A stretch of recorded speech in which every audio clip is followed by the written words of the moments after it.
Hello, my name is Devan, and the subject I am refuting today is the claim that Yoko Ono had no effect on the Beatles' decision to break up. My opponent's secondary claims that he used was one, the Beatles broke up due to business complications, and two, that it is a myth that Yoko Ono was a social climber trying to use the band to elevate her status.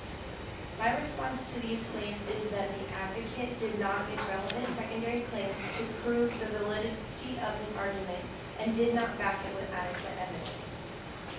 My response to the secondary claim one, that the Beatles broke up due to business complications, was that there is no proof that the Beatles broke up because of a business complication. There was no proof offered that the claim John Lennon and Paul McCartney fought about who would run the business side of their band. No other evidence was given to prove that the breakup was from any type of argument. Therefore, we had to take this statement as a speculation of the advocate. There were also no quotes or situational examples to back up the claim that John and Paul remained friends after the band split up. The lack of evidence in this section undermines the advocate's first secondary claim.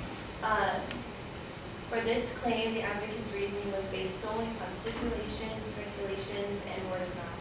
There is no mention of the possible reasons why Yoko Ono was blamed, only that of the lacking evidence, or the fact that she was an unconventional Asian artist, and also a woman, which were both merely theoretical. He also did not push his first secondary claim beyond taking his word and did not thoroughly explain the reasoning behind what he used. According to an article posted by Rolling Stone, the Beatles broke up because they were no longer getting along as a band. Each of the band members were starting to do their own thing musically, each writing separately, not even willing to talk to each other or be in the same studio. And they no longer felt that they should continue performing together. This could also be a possible counterclaim to the advocate's first secondary claim. My response to secondary claim number 2, which was that it is a myth that Yoko Ono was a social climber trying to use the band to elevate her personal status, was that the advocate gave no support to the claim that Yoko Ono was a successful and standalone artist. The only piece of evidence used to promote this claim was the advocate mentioning that Yoko Ono was an influence on a few bands, for example, used the B-52s and Meredith. There is no evidence or mention of her achievements as a successful and accomplished artist as she was portrayed. Also, the quote used to back the point that the Beatles were unaffected by the presence of Yoko Ono in the studio did not offer much in the way of proof. Plus, the fact that the advocate did not explain the background of the quoted situation just confused the reason of why it was added in the first place. By using the word myth in the secondary claim wording, the advocate showed the direction of his argument, but did not further explain the reasoning behind his thinking. It was not followed by any damning evidence for or against the personal success of Yoko Ono, or about the argument that she was using the band to gain a higher status. The advocate also briefly mentioned Yoko Ono's artistic work, but then seemed to undermine himself by saying that her work does not give a great impression. I don't know if this wording was supposed to mean that because she was a unique and eccentric artist, that not everyone understood her work and its following success, which made her unpopular in the eyes of the Beatles fans.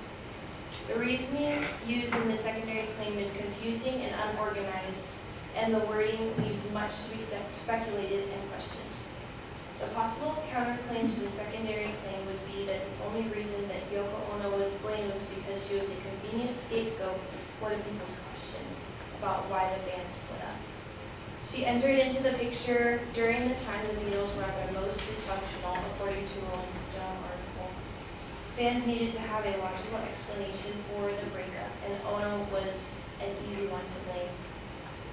So, in conclusion, I was refuting the claim that Yoko Ono had no effect on the Beatles' decision to break up. And the secondary claims that I refuted was one, the Beatles broke up due to business complications, and two, that it is a myth that Yoko Ono was a social climber using the band to elevate her status. Thank you. Do you have an outline? I don't. My printer broke overnight.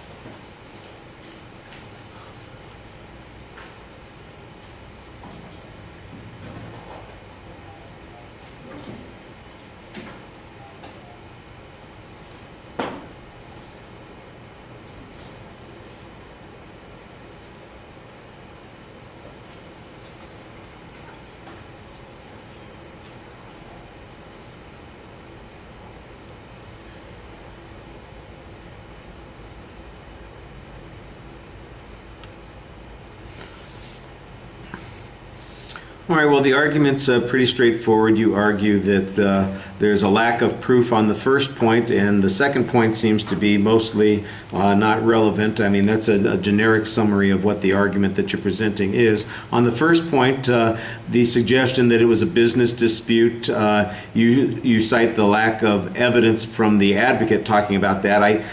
I seem to remember hearing a generic reference statement about this, but I don't remember hearing any evidence about that, who was going to run the band, or there's a dispute about the company. So I think that that's a relatively good press there. There was a later piece of information from McCartney about some other business issues that were going on, but that was never specified as to what those were. So I think that, again, you're kind of on the same track here, suggesting that this is highly ambiguous. At the end of the speech, though, you do suggest that there was a point in time where they were not working well together, they had disputes, and that Yoko Ono became a convenient scapegoat for what's going on. Her presence may or may not have influenced people in the band in some way.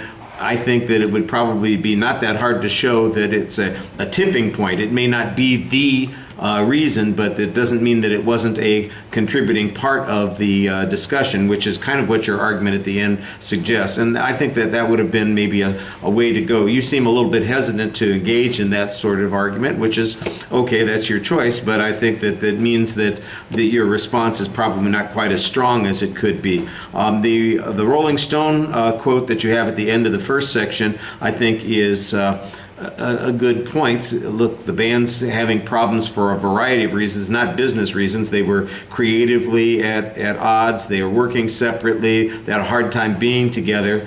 And then when he makes the reference to, why this negative impression was going on because of the film where Yoko Ono was shown in the studio, I think it would be easy to say, so in a situation where you have a bunch of people who don't get along well, have different artistic needs, didn't want to perform together anymore, and then you added in a fifth person who has nothing to do with any of that, regardless of who it is, could that have had an influence on their decision not to work together anymore? Maybe. You don't even have to say that it did. You could simply say, you can understand why people would make that particular assumption. The whole second point, I think, we get bogged down in discussing her artistic merits and that sort of thing. I don't know how important any of that is to the argument about whether she had an influence on this. The scapegoat argument that you make at the end, I think, is probably a good point to point to say that this is, in fact, there is something here. It may not be the direct causation, but it doesn't also that it suggests that there was, in fact, some relationship, even if it's not a causative relationship. All right, thank you.